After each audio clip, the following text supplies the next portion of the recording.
بسم اللہ الرحمن الرحیم۔ نبی کریم صلی اللہ علیہ وآلہ وسلم کے پاس قبیلہ عقل کے چند لوگ آئے اور اسلام قبول کیا، لیکن مدینہ کی آب و ہوا انہیں موافق نہ آئی، یعنی ان کے پیٹ پھول گئے۔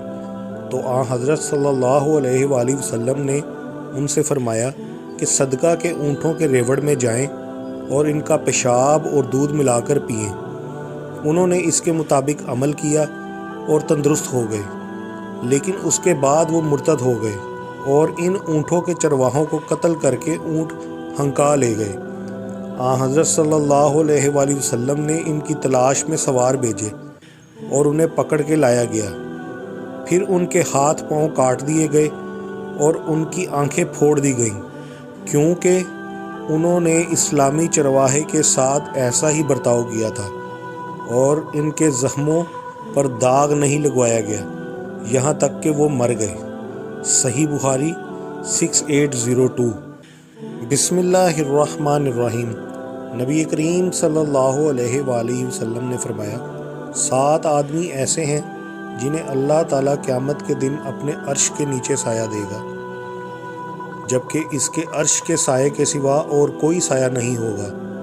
عادل حاکم، نوجوان جس نے اللہ کی عبادت میں جوانی پائی، ایسا شخص جس نے اللہ کو تنہائی میں یاد کیا اور اس کی آنکھوں سے آنسو نکل پڑے، وہ شخص جس کا دل مسجد میں لگا رہتا ہے، وہ 2 آدمی جو اللہ کے لیے محبت کرتے ہیں، وہ شخص جسے کسی بلند مرتبہ اور خوبصورت عورت نے اپنی طرف بلایا اور اس نے جواب دیا کہ میں اللہ سے ڈرتا ہوں، اور وہ شخص جس نے اتنا پوشیدہ صدقہ کیا کہ اس کے بائیں ہاتھ کو بھی پتہ نہ چل سکا کہ دائیں نے کتنا اور کیا صدقہ کیا ہے۔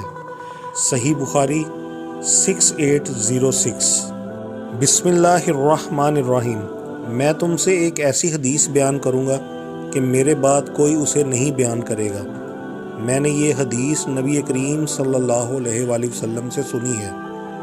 میں نے حضرت صلی اللہ علیہ وآلہ وسلم کو یہ کہتے سنا کہ قیامت اس وقت تک قائم نہیں ہوگی، یا یوں فرمایا کہ قیامت کی نشانیوں میں سے یہ ہے کہ علم دین دنیا سے اٹھ جائے گا اور جہالت پھیل جائے گی، شراب بکثرت پی جانے لگے گی اور زنا پھیل جائے گا، مرد کم ہو جائیں گے اور عورتوں کی کثرت ہوگی، حالت یہاں تک پہنچ جائے گی کہ 50 عورتوں پر ایک ہی خبر لینے والا مرد رہ جائے گا۔ صحیح بخاری 6808۔ بسم اللہ الرحمن الرحیم۔ رسول اللہ صلی اللہ علیہ وآلہ وسلم نے فرمایا، بندہ جب زنا کرتا ہے تو وہ مومن نہیں رہتا، بندہ جب چوری کرتا ہے تو وہ مومن نہیں رہتا، اور بندہ جب شراب پیتا ہے تو وہ مومن نہیں رہتا، اور جب وہ قتل ناحق کرتا ہے تو وہ مومن نہیں رہتا۔ اکرمہ نے کہا کہ میں نے حضرت ابن عباس رضی اللہ عنہ سے پوچھا کہ ایمان اس سے کس طرح نکال لیا جاتا ہے؟ آپ نے فرمایا کہ وہ اس طرح، اور اس وقت آپ نے اپنی انگلیوں کو دوسرے ہاتھ کی انگلیوں میں ڈال کر پھر الگ کر لیا، پھر اگر وہ توبہ کر لیتا ہے تو ایمان اس کے پاس لوٹ آتا ہے، اس طرح، اور آپ نے اپنی انگلیوں کو دوسرے ہاتھ کی انگلیوں میں ڈالا۔ صحیح بخاری 6809۔ بسم اللہ الرحمن الرحیم۔ رسول اللہ صلی اللہ علیہ وآلہ وسلم کے پاس ایک یہودی مرد اور ایک یہودی عورت کو لایا گیا جنہوں نے زنا کیا تھا۔ حضرت صلی اللہ علیہ وآلہ وسلم نے ان سے پوچھا کہ تمہاری کتاب تورات میں اس کی سزا کیا ہے؟ انہوں نے کہا کہ ہمارے علماء نے اس کی سزا چہرہ کو سیاہ کرنا اور گدھے پر الٹا سوار کرنا تجویز کی ہوئی ہے۔ اس پر حضرت عبداللہ بن سلام رضی اللہ عنہ نے کہا، یا رسول اللہ، ان سے تورات منگوائیے۔ جب تورات لائی گئی تو ان میں سے ایک نے رجم والی آیت پر اپنا ہاتھ رکھ لیا اور اس سے آگے اور پیچھے کی آیتیں پڑھنے لگا۔ حضرت عبداللہ بن سلام رضی اللہ عنہ نے اس سے کہا کہ اپنا ہاتھ ہٹاؤ، اور جب اس نے اپنا ہاتھ ہٹایا تو آیت رجم اس کے ہاتھ کے نیچے تھی۔ حضرت صلی اللہ علیہ وآلہ وسلم نے ان دونوں کے متعلق حکم دیا اور انہیں رجم کر دیا گیا۔ حضرت ابن عمر رضی اللہ عنہ نے بیان کیا کہ انہیں بلات مسجد نبوی کے قریب ایک جگہ میں رجم کیا گیا۔ میں نے دیکھا کہ یہودی عورت کو مرد بچانے کے لیے اس پر جھک پڑتا تھا۔ صحیح بخاری 6819۔ بسم اللہ الرحمن الرحیم۔ قبیلہ اسلم کے ایک صاحب معاذ بن مالک نبی کریم صلی اللہ علیہ وآلہ وسلم کے پاس آئے اور زنا کا اقرار کیا، لیکن حضرت صلی اللہ علیہ وآلہ وسلم نے ان کی طرف سے اپنا منہ پھیر لیا۔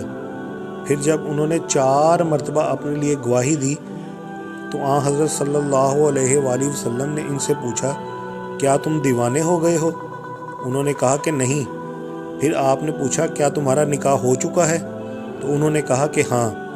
چنانچہ آپ کے حکم سے انہیں عیدگاہ میں رجم کیا گیا۔ جب ان پر پتھر پڑے تو وہ بھاگ پڑے، لیکن انہیں پکڑ لیا گیا اور رجم کیا گیا یہاں تک کہ وہ مر گئے۔ پھر حضرت صلی اللہ علیہ وآلہ وسلم نے ان کے حق میں کلمہ خیر فرمایا اور ان کا نماز جنازہ ادا کیا اور ان کی تعریف کی جس کے وہ مستحق تھے۔ صحیح بخاری 6820۔ بسم اللہ الرحمن الرحیم۔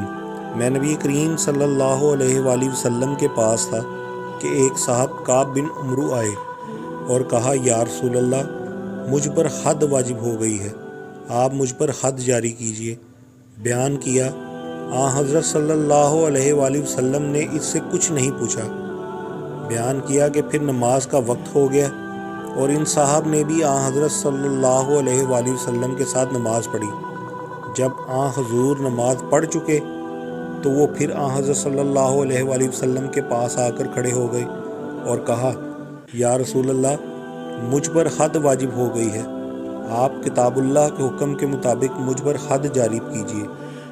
حضرت صلی اللہ علیہ وآلہ وسلم نے اس پر فرمایا، کیا تم نے ابھی ہمارے ساتھ نماز نہیں پڑھی ہے؟ انہوں نے کہا کہ ہاں۔ حضرت صلی اللہ علیہ وآلہ وسلم نے فرمایا کہ پھر اللہ نے تیرا گناہ معاف کر دیا، یا فرمایا کہ تیری غلطی یا حد معاف کر دی۔ صحیح بخاری 6823۔ بسم اللہ الرحمن الرحیم۔ حضرت عمر رضی اللہ عنہ نے کہا، میں ڈرتا ہوں کہ کہیں زیادہ وقت گزر جائے اور کوئی شخص یہ کہنے لگے کہ کتاب اللہ میں تو رجم کا حکم ہمیں کہیں نہیں ملتا، اور اس طرح وہ اللہ کے ایک فرض کو چھوڑ کر گمراہ ہو جسے اللہ تعالیٰ نے نازل کیا ہے۔ آگاہ ہو جاؤ کہ رجم کا حکم اس شخص کے لیے فرض ہے جس نے شادی شدہ ہونے کے باوجود زنا کیا ہو، بشرطے کہ صحیح شرعی گواہوں سے ثابت ہو جائے، یا حمل ہو یا کوئی خود اقرار کرے۔ سفیان نے بیان کیا کہ میں نے اسی طرح یاد کیا تھا۔ آگاہ ہو جاؤ کہ رسول اللہ صلی اللہ علیہ وآلہ وسلم نے رجم کیا تھا اور آپ کے بعد ہم نے رجم کیا تھا۔ صحیح بخاری 6829۔ بسم اللہ الرحمن الرحیم۔ رسول اللہ صلی اللہ علیہ وآلہ وسلم کے پاس ایک دیہاتی آیا اور کہا کہ یا رسول اللہ، میری بیوی نے کالا لڑکا جنا ہے۔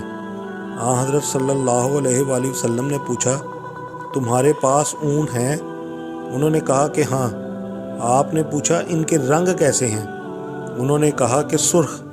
حضرت صلی اللہ علیہ وآلہ وسلم نے پوچھا، ان میں سے کوئی خاکی رنگ کا بھی ہے؟ انہوں نے کہا کہ ہاں۔ حضرت صلی اللہ علیہ وآلہ وسلم نے پوچھا، پھر یہ کہاں سے آ گیا؟ انہوں نے کہا کہ میرا خیال ہے کہ کسی رگ نے یہ رنگ کھینچ لیا جس کی وجہ سے ایسا اونٹ پیدا ہوا۔ حضرت صلی اللہ علیہ وآلہ وسلم نے فرمایا، پھر ایسا بھی ممکن ہے کہ تیرے بیٹے کا رنگ بھی کسی رگ نے کھینچ لیا ہو۔ صحیح بخاری 6847۔ بسم اللہ الرحمن الرحیم۔